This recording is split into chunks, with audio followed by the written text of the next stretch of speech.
ये आकाशवाणी रायपुर है। छत्तीसगढ़ी समाचार बुलेटिन के संग चुन्नी गजेंद्र के जय जोहार। अब सुनाओ आज के प्रमुख समाचार। बीजापुर जिला में माओवादी मन डहर ले लगाए गए प्रेशर आईईडी के चपेट में आये छत्तीसगढ़ सशस्त्र बल के एक झन जवान शहीद हो गए। अटल बिहारी वाजपेयी विश्वविद्यालय बिलासपुर के चौथा दीक्षांत समारोह काली होही। समारोह की अध्यक्षता राज्यपाल विश्वभूषण हरिचंदन करही। और सक्ती जिला के खमहरिया गांव में सड़क निर्माण के दौरान करंट लगे ले 3 मजदूर मन के मौत, 2 अन्य मजदूर मन गंभीर रूप ले घायल।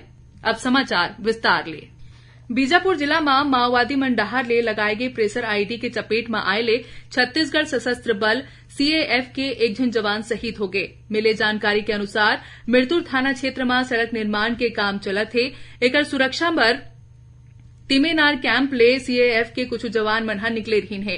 ए दौरान टेकरी के तीर assistant platoon commander Vijay Yadav pressure IED के चपेट में आ गए। शहीद जवान ला भैरमगढ़ थाना में गार्ड ऑफ ऑनर दे के बाद ओकर पार्थिव शरीर ला उत्तर प्रदेश के बलिया जिला के राजपुर गांव पर रवाना करे गिस। मुख्यमंत्री भूपेश बघेल ए माओवादी घटना के निंदा करत शहीद जवान के परिजन मन के प्रति संवेदना जतईन। केंद्र सरकार देश में अरहर दाल के स्टॉक के निगरानी बर एक ठिन समिति बनाए है।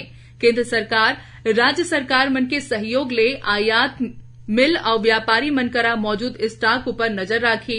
ए फैसला ओ खबर लेके बाद आएगी से जेमा बताए गे रही से कि बने मात्रा में आयात के बावजूद व्यापारी बाजार में अरहर के स्टॉक की बिक्री नहीं करत है। केंद्रीय खाद्य अपर सचिव निधि खरे की अध्यक्षता में ये समिति के गठन करे गए है। मंत्रालय हकीहीस की सरकार अवैया महीना में कीमत में अप्रत्याशित बढ़ोतरी के स्थिति में जरूरी उपाय करे बर घरेलू बाजार में आने दाल मन के स्टॉक के स्थिति ऊपर घलो बारीकी नजर राखे है। केंद्रीय शिक्षा मंत्री धर्मेंद्र प्रधान बताइन कि देशभर में केंद्रीय विश्वविद्यालय मन में अनुसूचित जाति और अनुसूचित जनजाति मन के 1398 पद खाली है। लोकसभा में एक लिखित उत्तर में श्री प्रधान बताइन कि इस साल 1 फरवरी तक केंद्रीय विश्वविद्यालय मन में अनुसूचित जाति के 878 पद और अनुसूचित जनजाति के 520 पद खाली रहिस। शिक्षा मंत्री यहू बताइन कि केंद्रीय विश्वविद्यालय मन ला निर्देश दे गए है कि रिक्त पद मन ला भरे बर मिशन के तहत काम करे जाए। मुख्यमंत्री भूपेश बघेल काली राजनांदगांव में 105 करोड़ रुपया के लागत ले आने विकास कार्य के भूमि पूजन और लोकार्पण करेन। छुरिया विकासखंड में आयोजित कंवर महोत्सव और किसान महासम्मेलन में श्री बघेल कुमरदा और कल्लू बंजारी में सरकारी बैंक और आम गांव में धान खरीदी केंद्र खोले जाए के घोषणा करेन। ए दौरान उमन कहीन कि राजनांदगांव जिला में किसान मन की संख्या और खेती के रकबा में 2.5 गुना बढ़ोतरी हो है। प्रदेश के किसान अब वैज्ञानिक तरीका ले किसानी करत है। ए दौरान मुख्यमंत्री छुरिया में पंचायत कैफे की शुरुआत करेन।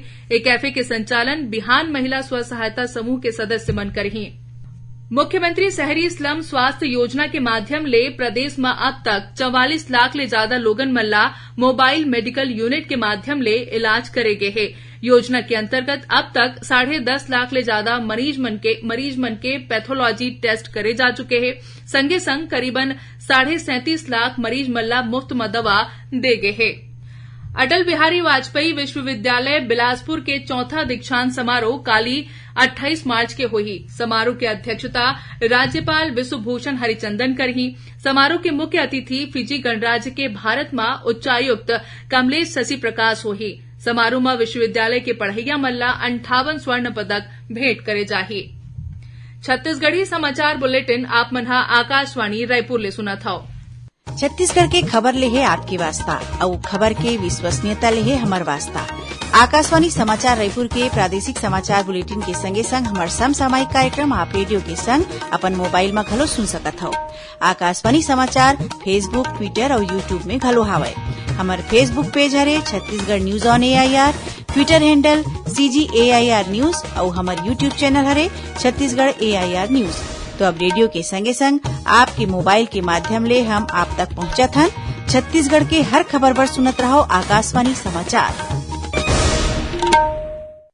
अब आगू बाढ़बो पांचे समाचार कुती।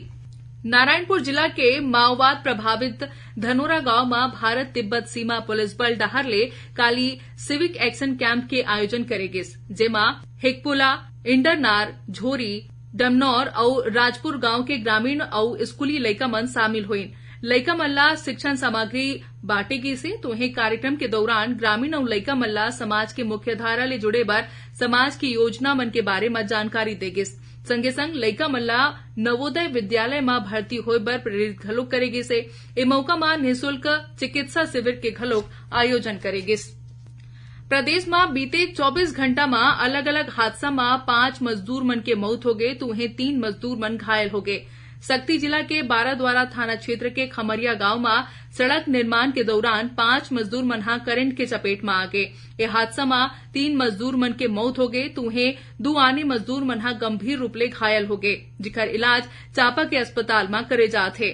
उन्हें कोरबा के दर्री थाना क्षेत्र में काली एनटीपीसी प्लांट में सुधार कार्य के दौरान एक मजदूर करीबन 5 फीट के ऊंचाई ले खाले गिर गए, जिकर बाद ओला अस्पताल में भर्ती कराएगी से जहां डॉक्टर मन ओला मृत घोषित कर दी से।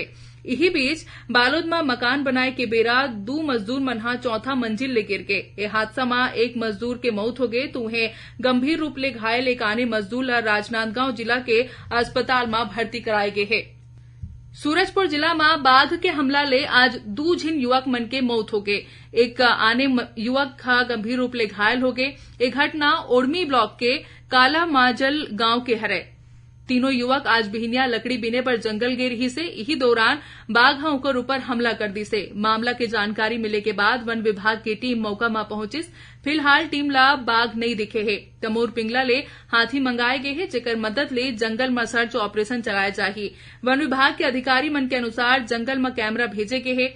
वन विभाग ग्रामीण मल्ला जंगल डहार झन जाए के सलाह दे है।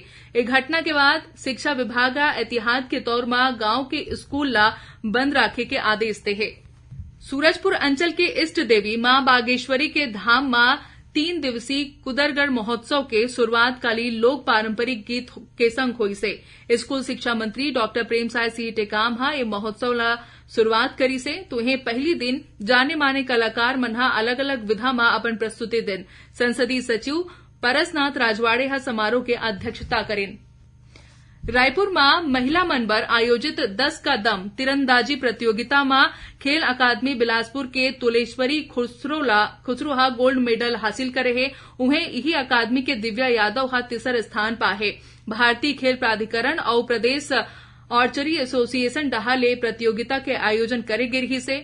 ओती भुवनेश्वर में खेले गए अखिल भारतीय सिविल सर्विसेज शतरंज प्रतियोगिता में राजनांदगांव की 2 खिलाड़ी उषा चटर्जी और अफशा परवीन शतरंज में रजत पदक जीते हैं। राजनांदगांव में खेले गए वेस्ट जोन हॉकी चैंपियनशिप के दोनों वर्ग के खिताब मध्य प्रदेश की टीम जीते हैं। बालिका वर्ग में जहां मध्य प्रदेश महाराष्ट्र ला हरा के खिताब अपन नाम करे है तो वहीं बालिका वर्ग में मध्य प्रदेश रोमांचक मुकाबला में राजस्थान की टीम ला हरा के जीत हासिल करिस। विजेता खिलाड़ी मल्ला महापौर हेमा देशमुख सम्मानित करिन है। आखिर में प्रमुख समाचार एक घाव फेर। बीजापुर जिला में माओवादी मन डहार ले लगाए गए प्रेशर आईडी के चपेट में आये छत्तीसगढ़ सशस्त्र बल के एक झिन जवान शहीद। अटल बिहारी वाजपेयी विश्वविद्यालय बिलासपुर के चौथा दीक्षांत समारोह काली होही। समारोह की अध्यक्षता राज्यपाल विश्वभूषण हरिचंदन करही। और सक्ती जिला के खमरिया गांव में सड़क निर्माण के दौरान करंट लगे ले 3 मजदूर मन के मौत, 2 आने मजदूर मन गंभीर रूप ले घायल। एक संग छत्तीसगढ़ी समाचार बुलेटिन इहें सिरात है। जय जोहार।